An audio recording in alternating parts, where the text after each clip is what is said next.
lanjut tina video anu bagian kahiji nyarioskeun penyebab kapakiran. Salajengna anu matak nimbulkeun kana kapakiran atau penyebab kapakiran. Bismillahirrahmanirrahim. Wa tahawanu bisolati, jeung saterusna nu matak ngawaris kana kapakiran. At-tahawanu bisolati, nganggap enteng kana salat. Wahiyatatu saubi, jeung anu matak ngawaris kana kapakiran di antarana khiyatatu saubi, ngaputan pakaian atau ngajahit pakaian. Wahwa bari eta pakaian teh ala badanihi aya dina badan eta jalma. Jadi simpulna nu matak ngawaris kana kapakiran teh nyaeta ngaputan atau nepi ngajahit pakaian anu keur dipake. Wa isra'ul khuruji minal masjidi, jeung tina sawarehna anu matak nyebabkeun tua ngawaris kana kapakiran isra'ul khuruji minal masjidi, buru-buru kaluar ti jero masjid.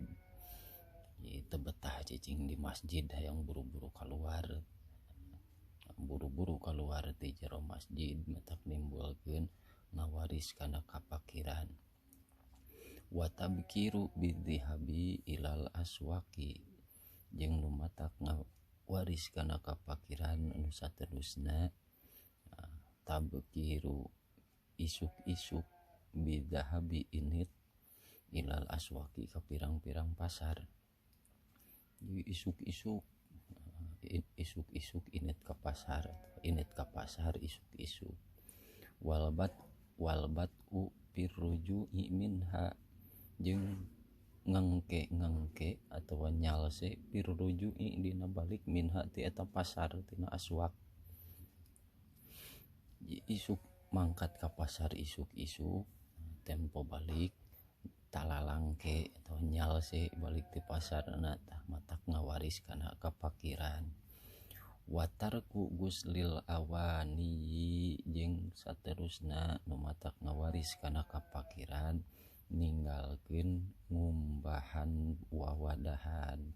Itu daik kumaha wadah komo urut batur itu urut sorangan oge geus mung matak ngawaris kana kapakiran.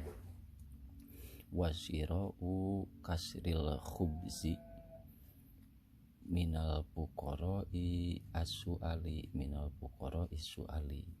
jeung tina sawarehna nu matak nimbulkeun kana kapakiran teh meuli bubuk roti ti jalma fakir anu barang penta.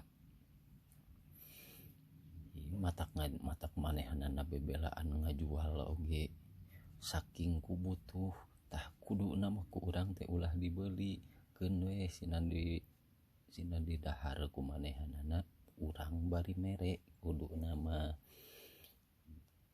lain dibeuli kadaharan anu geus bubuk roti ti jalma fakir anu barang penta. Matak manehanana barang penta nepikeun ka ngajual bubuk roti ge saking ku butuh tah kuduna mah bubuk roti na keun sina dibawa deui anguran bere ku urang. Wa itfa usiroji bin napasi, jeung saterusna nu matak ngawaris kana kapakiran itfa usiroji mareuman lampu bin napasi ku napas ditiup urang. Jadi mareuman lampu atau mareuman lilin ku cara ditiup.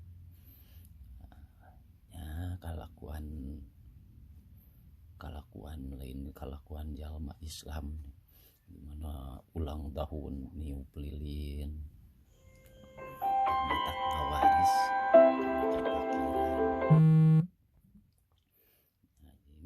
Waris kana kapakiran teh di antarana mareuman lampu ku lampu napas atau niup lampu.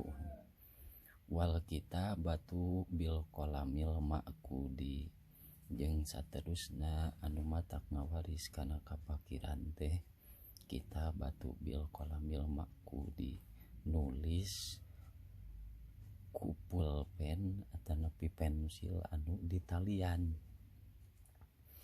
Matak ngawaris kana kapakiran.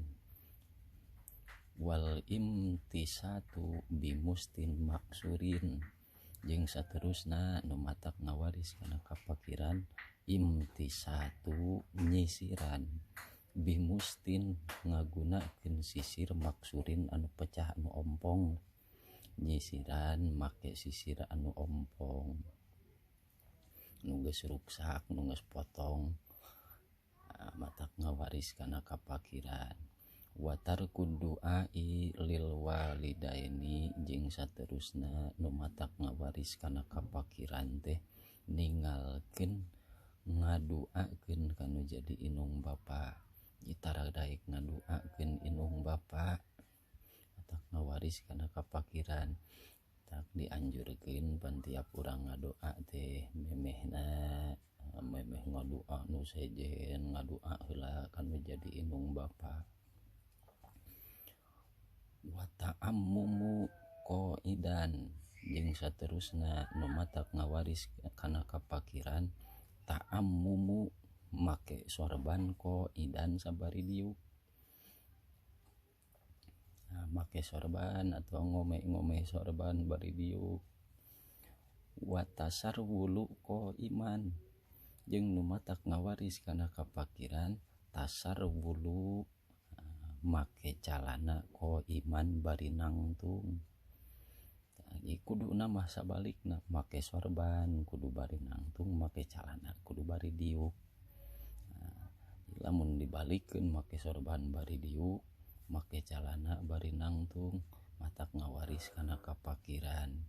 Wal bukhlu jeung nu tina sawarehna nu matak ngawaris kana kapakiran teh al bukhlu takoret.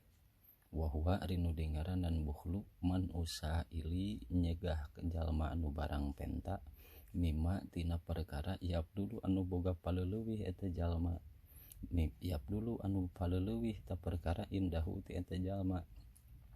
Ieu jalma boga paleleuwih aya anu barang penta ditolak teu dibere itu bukhlu.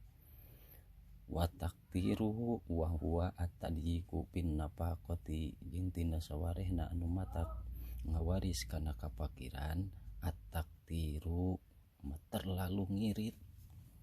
Wa huwa nu dingaranan taktir at-tadyiqu pin nafaqati lemah dina barang beuli ya terlalu ngirit. Ya ngirit sih kudu ngan ulah terlalu deui. Wal israfu jeung nu matak ngawaris kana kapakiran al israfu leulewihi terlalu berlebihan.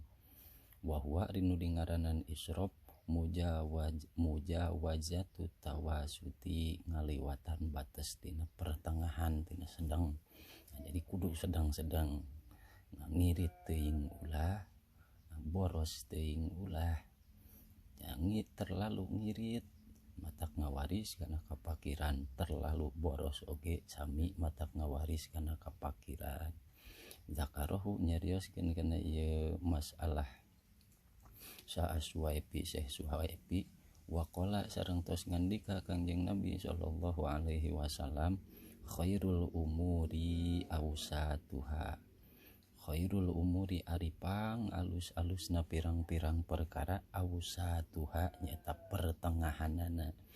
Tak pangandika Kangjeng Rasul pangsae-saena pirang-pirang perkara nyata pertengahanana. Wa qala sallallahu alaihi wasallam sareng tos ngandika Kangjeng Nabi sallallahu alaihi wasallam al khulqu sayyi'u ari akhlak anu goreng yupsidu bakal ngaruksak akhlak goreng al amala kana amal. Kama yupsidul kholu al asala saperti ngaruksak na cuka kana madu. Di akhlak anu goreng matak ngaruksak kana amal sacara ngaruksakna cuka karena amisna madu. Tak ulah goreng ahlak cik tipayun ge gorengan, goreng pisang, goreng bala-bala nu ngeunah. Ari goreng ahlak mah ulah teu ngeunah ka baturna tawa urang ku batur ku nu goreng ahlak pan teu ngeunah. Tak ahlak anu goreng mah tak ngaruksak kana amal sacara ngaruksakna cuka kana amisna madu. Faidatun wallahu a'lam bishawab.